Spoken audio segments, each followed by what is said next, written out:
देखत नाही नो मे मट्टी मिलाय. काय एवढं या शरीरामध्ये? पाचा तत्वाचा आहे, मातीचं आहे, मातीला मिळून जाणार आहे. पण एवढं नटतं. आरशात पाहिल्याशिवाय आपला दिवस चांगला? आरशात पाहता का? बालपणीचा फोटो बघा, मी बालपणी कशी दिसत होते. एवढं गोड गोजिर रूप दिसतं आणि आता बघा काय आहे वर्तमानामध्ये. तेव्हा समजून घ्यायचं हे बिघडलं याच्यामुळे. रूप बिघडलं का आरसा बिघडला? जुने कीर्तनकार दृष्टांत रंगून सांगायचे, रूप बिघडलं का आरसा बिघडलं. एक आजीबाई म्हणे यात्रेमध्ये गेली आणि नातवानं नादच लावला, काहीतरी घ्या. बाई माणूस असं आहे की यात्रेत गेल्यावर काहीतरी घेऊन येईल आणि मग चमकणारं असं चमचम दिसलं. तिच्या लक्षात आलं घरचा आरसा फुटलाय. आणि मग ती गेली आणि त्या आरशावाल्याला तिनं विचारलं, भाऊ हा आरसा कितीचा? त्यानं सांगितलं आजीबाई 50 रुपयाचा. आजीबाईनं आरसा हातामध्ये घेतला आणि पाहिलं, तोंड वाकडं तिकडं केलं. म्हणली मेल्या 50 रुपये घेतो, लुबाडतो, धड तोंड दिसना याच्यात. तो ठेवला आणि दुसऱ्या आरशाला हात लावला.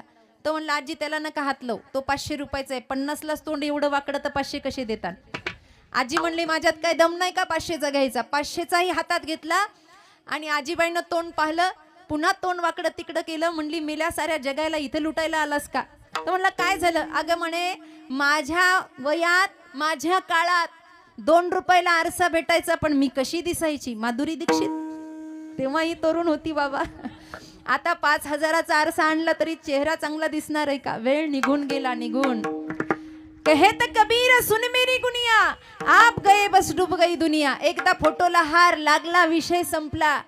जोपर्यंत या मृत्यू लोकात आपला श्वास चालतोय ना, ज्ञान देव मौन जप माळ अंतरी. बस झाला आता देह सजवणं, बस झालं आता ह्या देहासाठी जमवणं. आपल्याला असं वाटतं आपल्यावर सगळ्याचं प्रेम आहे. आजोबा मरून पडले एका घरामध्ये, आजोबा मरून पडले एका घरात. आता बाया सरळ बसल्या, त्यांना वाटलं ॲडव्हर्टाईजच कोण होईना अजून. आजोबा मरून पडले आणि मरून पडल्यानंतर त्या आजीला असं वाटलं आजोबा गेले, कारण हातपाय थंड पडले. आवाज दिला, अज्ञान होतं, काही डॉक्टर नव्हते त्यावेळेला. हलवलं, बाबा काही उत्तर देईना. मग अशा वेळेला ती आरडाओरडा करत दारात आली. नौजवान 4-5 पोरं असे रस्त्यातून चाललेले होते. ती म्हणले ए पोरांनो, अरे बाबा तुमचा बाबा गेला म्हणे. पोरं म्हणले असं कस काय? काय म्हणते हलवते उठत नाही, अंग थंड पडलं. पोरं म्हणले आता तुमचं काही नातेवाईक कुणी नाहीये, आम्हाला सगळी तयारी करावी लागणार. पण मग पोरं आतमध्ये आली आणि खांद्यावर उचलून असं म्हाताऱ्या बाबांना बाहेर नेणार. तो जुना वाडा होता आणि जुन्या वाड्याला ते माळवदाची घरं होती सगळी, त्याच्यामध्ये उंबरठ्याला असा उभा खिळा लागलेला होता. त्या पोरांनी बाबाला जसं खांद्यावर घेतलं आणि बाहेर येताना तो खिळा दणकन म्हाताऱ्याच्या डोक्याला लागला आणि तसंच म्हातारं उठून बसलं. खांद्यावर नेणारे राहिले असतील का? ते भूत म्हणून म्हाताऱ्याला तिथंच टाकलं. मग पोरं गेली पळून. आजीबाईनं कसं तरी ओढत आणलं, बिछाण्यावर झोपवलं. महाराज 1-2 महिने नाही, तब्बल 7 वर्ष म्हातारं जिवंत होतं. किती? 7 वर्ष. 7 वर्षानं म्हातारं खरंच मेलं. आणि पुन्हा पोरं आली आणि खांद्यावर उचलून घेऊन चालली. तेव्हा आजी रडता एकच म्हणायची, बाहेर न्यायचं तर न्या, पण वरचा खिळा पा. तुम्हाला काय होतंय हसायला? तिला सांभाळावं लागलंय सगळं. बहीण कुणाची, भाऊ कुणाचा, कोण कुणाची सखी सोय रे. कुणाची भाव कुणाचा, कोण कुणाची सखी सोय.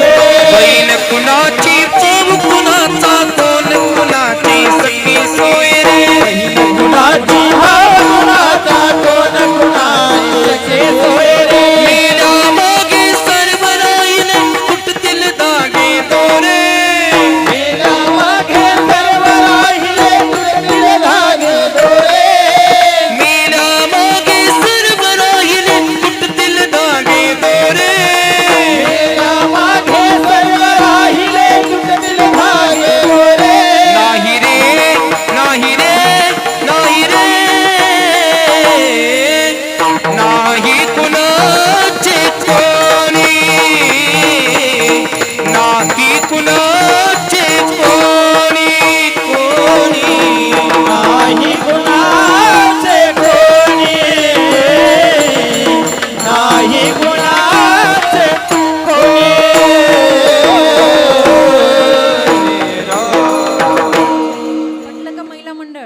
नाही कुणाचे.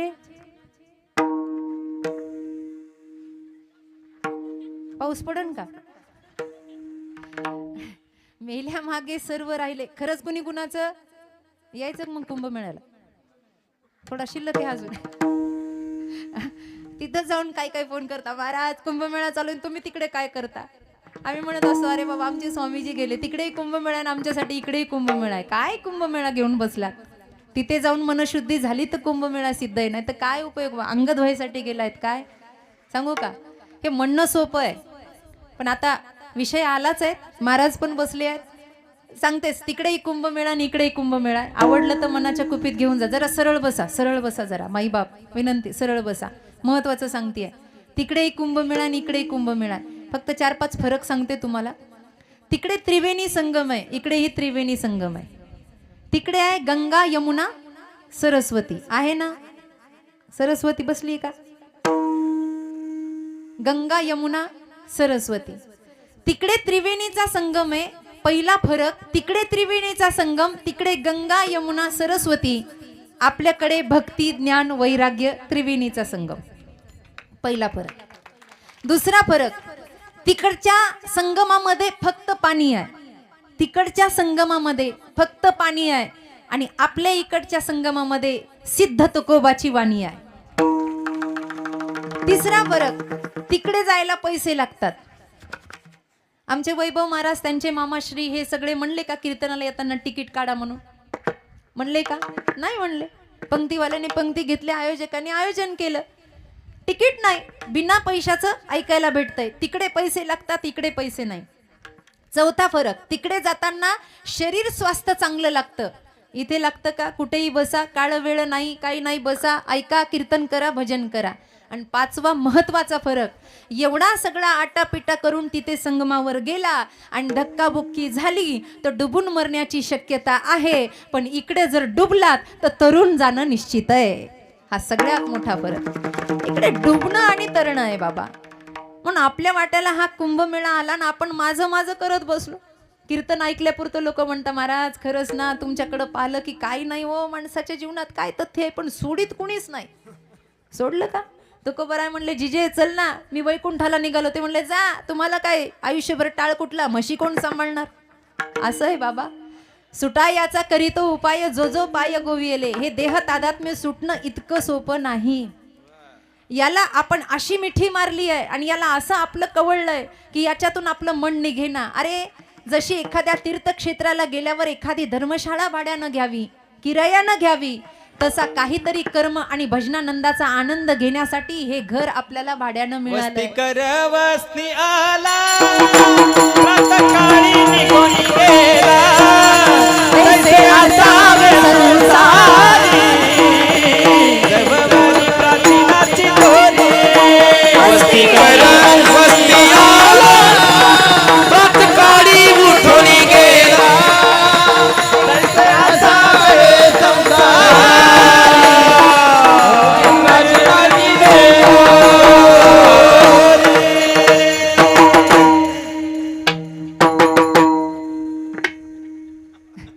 नाही होऊच द्या तुमचं एकदाच. त्याच्याकडे बघत जा बिचाऱ्याकडे वाजवताना, म्हणजे जमल जरा. विठ्ठल विठ्ठल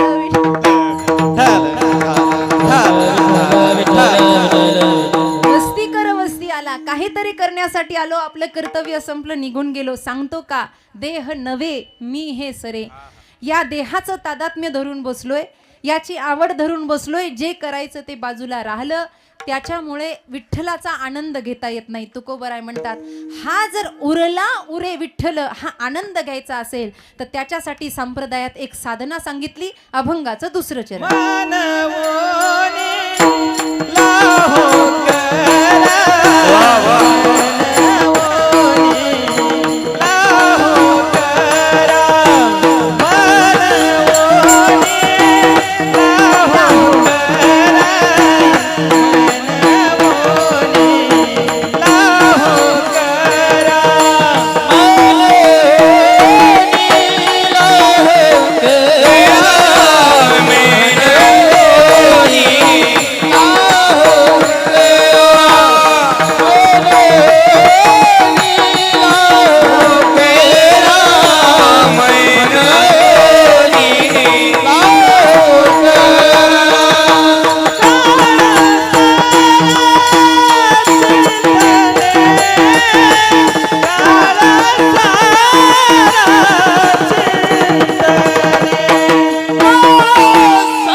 घाई करा, तातडी करा, गजर करा.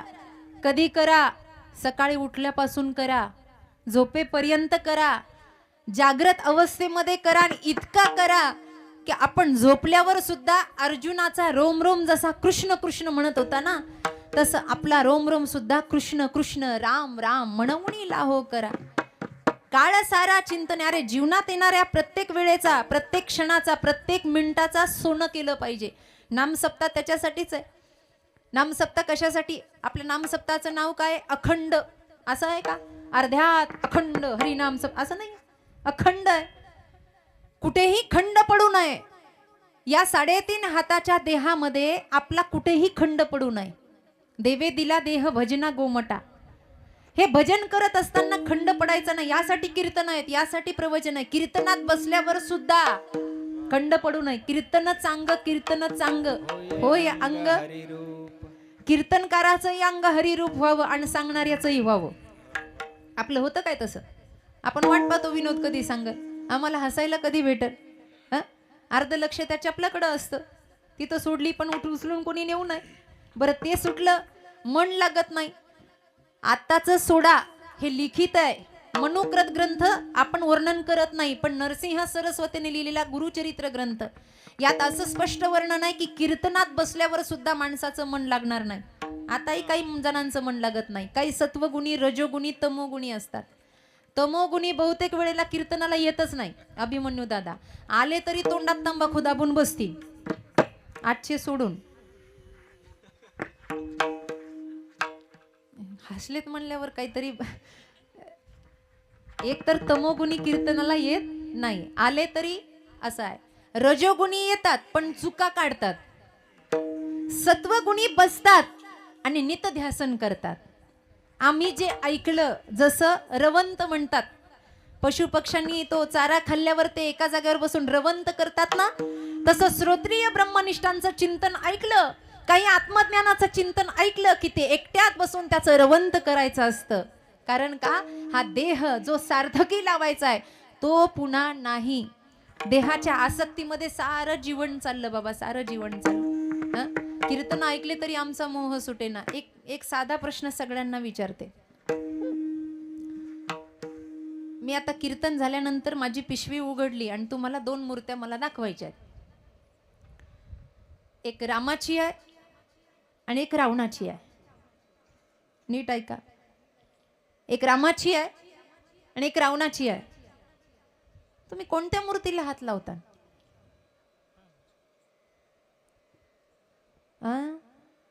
पंगत नाही झाली काय? जर मोठ्यानं म्हणा. का सुळावर देणार आहे का पुरुष मंडळ? असं जरा मोठ्याने म्हणा. रामाची. रामाची बरोबर का?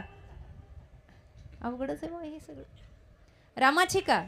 मग म्हणा ना मोठ्याने, रामाची. बर. रावणाचीला हात नाही लावणार? रामाची दगडाची आणि रावणाची सोन्याची. आता पोटात रावण आहे, तोंडावर राम आहे. असं कसं होईल बाबा?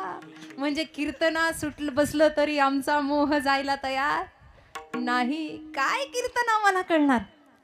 काय आम्हाला अनुग्रह कळणार? काय आमचं देह तादात्म्य सुटणार? इतकं सोपं नाही. सारखं मन पळतंय सारखं.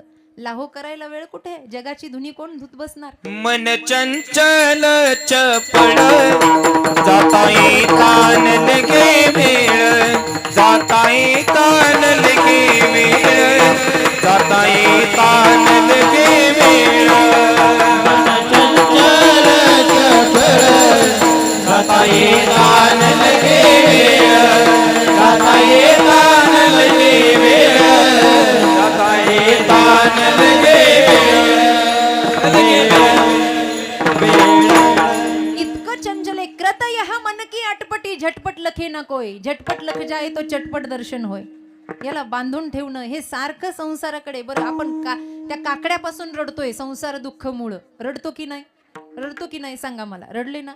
इमानदारीनं वरती हात करा बरं. कोणाकोणाची लग्न झाले? इमानदारीनं वरती हात करा. कुणाकुणाचे लग्न झालेत?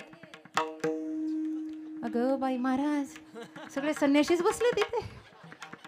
ह्याही संन्याशी आहेत.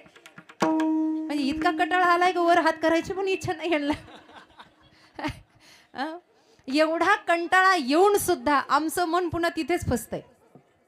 समर्थ रामदास सत्संगाला बसायचे आणि बसल्यानंतर लोक असे बसायचे, कुणी जांभळ्या द्यायचं, कुणी स्वतःच्या हातात घड्याळ असून दुसऱ्याला टाइम विचारायचं. जेला कटाळा आला ना ते शेवटी असंच करीत असतात. 11:15 11:15 दरम्यान त्यांना जर वाटलं ना लयच वेदांत सुरू झालाय, मग किती वाजले रे, म्हणजे हे इथून सुरू होतं बायांचं. बाई काय करा, उद्याच्या भाजीला काय काही कळच ना, म्हणजे विषयच नाही बोलायला, काहीतरी बोलायचं. असंच सत्संगामध्ये सुरू राहायचं. समर्थांनी बघायचं ना अभ्यास करायचा. एक दिवस समर्थ सगळ्यांना म्हणले, अरे बाबा, मी करता ऐसे म्हणसी, तेने तू कष्टी होसी, राम करता म्हणता पावसी, यश कीर्ती प्रतापे. दासबोध वाचा तुम्ही. ते म्हणले, अरे कशाला मी माझं करता, हे सगळं सोडा. लोक म्हणले, महाराज सुटायलाच तयार नाही. आम्ही एवढा सोडायचा प्रयत्न करतो पण सुटायलाच तयार नाही. महाराजांनी एक कृती केली. पावसाळ्याचे दिवस येईपर्यंत रोज सत्संग केला. पावसाळ्याचे दिवस आले, एक पिंपळ वृक्षाचं झाड त्या सत्संग हॉलच्या समोर होतं आणि त्या झाडाजवळ अशी मुठभर साखर टाकली. आता मुंगळे आणि मुंग्या पावसाळ्यात जास्त, एवढं तरी पटतंय ना, मुंगळे आणि मुंग्या. ते अर्ध झाड भरलं महाराज सत्संग सांगेपर्यंत, अर्ध झाड भरलं.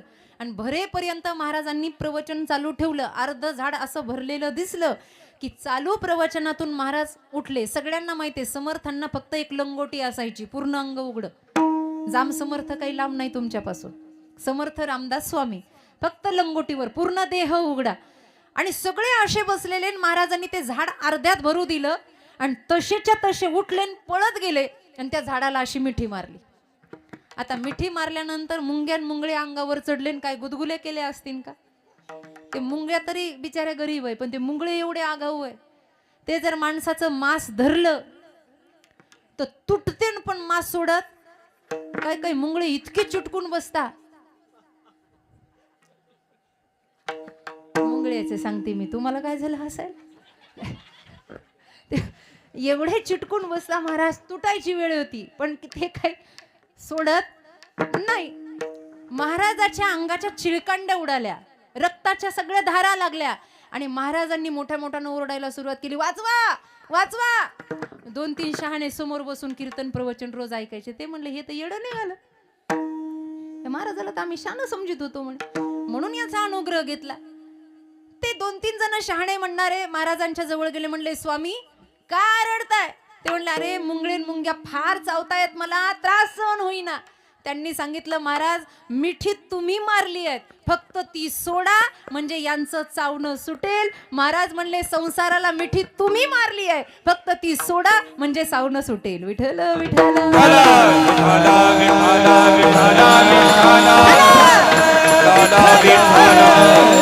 ही मिठी सुटावी, हा मोह दूर व्हावा, मनवणी लाहो करा. काय होईल त्यानं, काळ सारा चिंतन नाही. महाराज फक्त काळच दूर जाईल का, पुन्हा या देहाचं काही भरण पोषण नाहीये का. महाराज म्हणले, अरे गीतेचं त्याचं तत्व आहे, जो होय मज अनन्य शरण, त्याचे निवारी मी जन्म मरण, या लागी शरणांगता शरण, मीच ऐकू अनन्यश्चिंतयंतो मा ये जनापयुपासते तेषाम नित्यभियुक्तानाम योगक्षेम वहाम्यहम. अभंगाचं 3रं चरण. पाळनाची नाही चिंता, पाळनाची नाही चिंता,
भजन करा. हरी विठोबार कुमारी हरी विठोबार कुमारी हरी सर्वांनी भजन करायचं. पहिला मंडळ. विठोबार कुमारी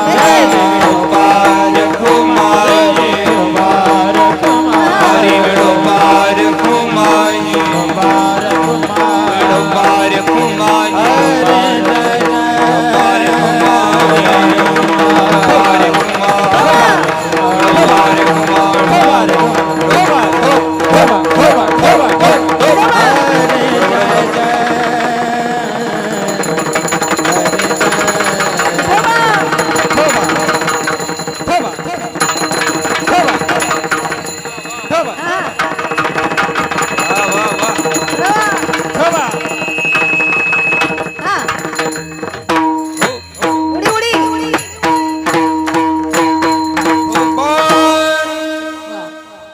तुम्ही काही धक्का लागू दिला नाही अंगाला. भजन केलं का मनमुनीला हो करा. काय होईल देव सांभाळेल ना बाबा सगळं. त्याचं तत्व आहे. तुकोबरायांचा एक प्रसिद्ध अभंग आहे, माझ्या विठोबाचा कैसा प्रेम भाव आपणची देव होय गुरु. हा अभंग म्हणताना कधीतरी डोळ्यात पाणी येतं का? एवढ्या दिवसाचा हरिपाठ चालू आहे, एवढ्या दिवसाचं भजन चालू आहे. हा अभंग सिद्ध तेव्हा होईल ना जेव्हा देवानं आपल्यावर केलेली कृपा आठवेल. जन्म झाल्यापासून आतापर्यंत इथे बसलेल्या माई बापांवर कुणावर कधी ना कधी तरी विठ्ठलाची कृपा झाली असेल का नाही? तुम्ही उगाच कीर्तनाला आलात का? आज मी इथे व्यास मंचावर उभी आहे, महाराज बसलेले आहेत, माझी भावंड गातायत, ही दोघं वाजवतायत. काहीतरी कृपा आहे की नाही याचा आठव कधीतरी झाला पाहिजे. भांडायला देवाला आपण तयार होतो. तुकोबराय म्हणतात कधी जरी त्याच्या जवळ बसा.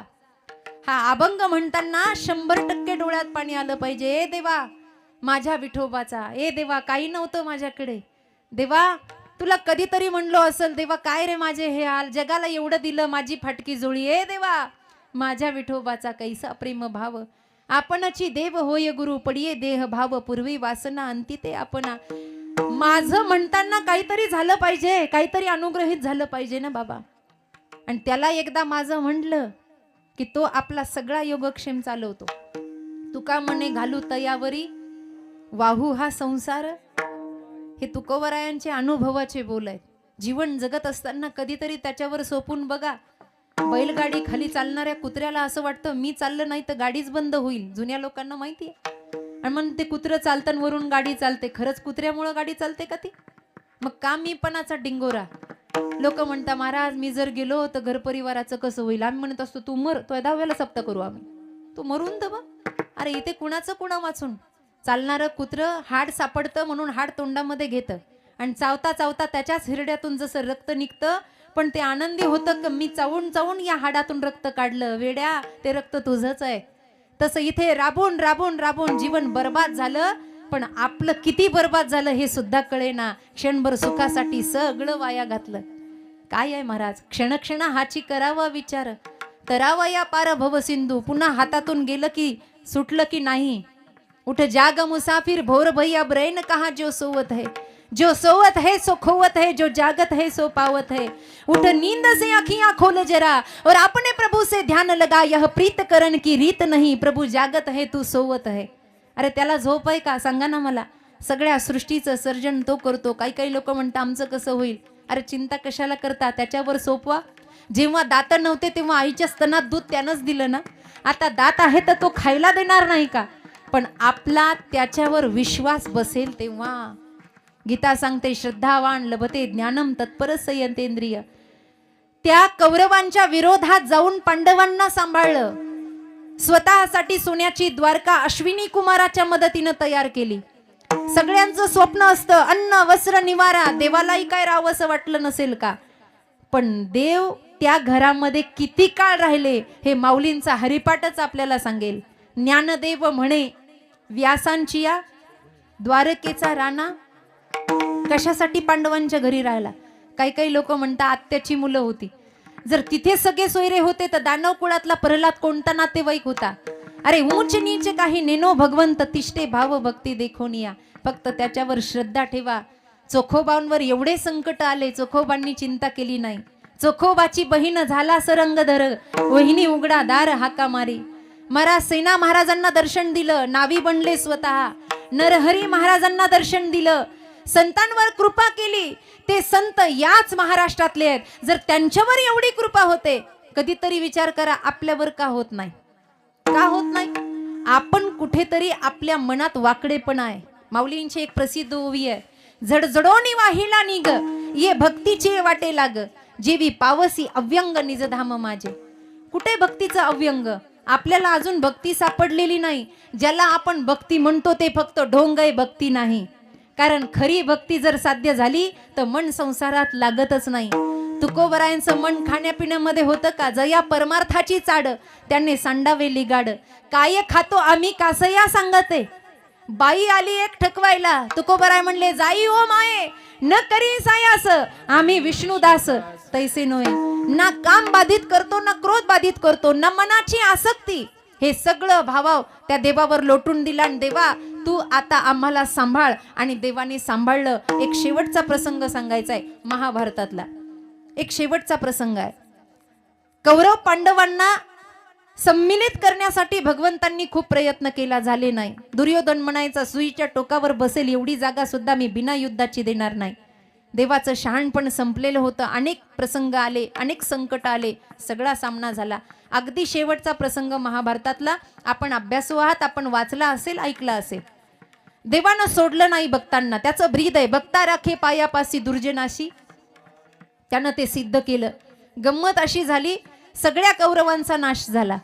आणि आता हस्तिनापूरचं राज्य पांडवांच्या हातामध्ये येणार आणि प्रातः समयाला राज्याभिषेक होणार.